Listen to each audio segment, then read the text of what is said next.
If A equal to एक matrix दिया हुआ है अल्फा बीटा गामा मैट्रिक्स के रूप में दिया हुआ है, लेकिन यहाँ लिखा हुआ alpha beta gamma minus alpha.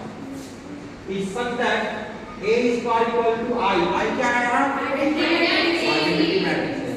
तो याद रखना है, ये भी ध्यान रखना है कि जो मैट्रिक्स रहता है इस मैट्रिक्स के आधार पर आइडेंटिटी मैट्रिक्स भी हमको लिखना पड़ता है, क्योंकि यह मैट्रिक्स कितना ऑर्डर का है? 2/2 का है, तो आइडेंटिटी मैट्रिक्स भी 2/2 का ही होना है। इधर क्या बात, यही कंडीशन करना है। और यहाँ पे इक्वेशन दिया हुआ इस टाइप का, चार बॉक्स दिया हुआ है, चार बॉक्स में कौन सा होगा आप इस पे टिकट करें। ए स्क्वायर दिया हुआ है, आराम से यहाँ से हम लोग आगे बात करते हैं। ये जो है ए स्क्वायर यानी इसको दो बार लिख लेंगे हम लोग। आर इक्वल टू में है आइडेंटिटी मैट्रिक्स में लिख लेंगे 1 0 और 0 1। ये तो पता है ना।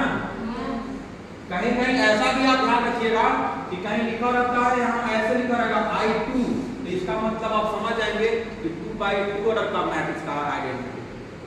I3 लिखा रहेगा तो आप समझ जाइएगा कि 3/3 ऑर्डर का आइडेंटिटी मैट्रिक्स है ना।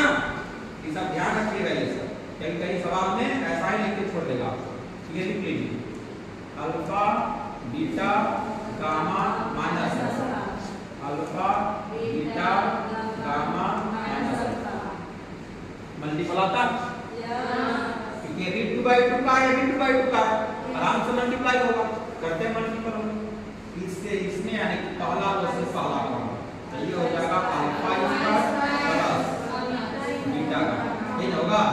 अब इससे इसमें कीजिए इतना, तो यहाँ पे कितना हो जाएगा अल्फा बीटा माइनस यहाँ हो जाएगा अल्फा बीटा। इसी प्रकार से यहाँ से कीजिए, ये हो जाएगा अल्फा गामा माइनस यहाँ हो जाएगा अल्फा गामा।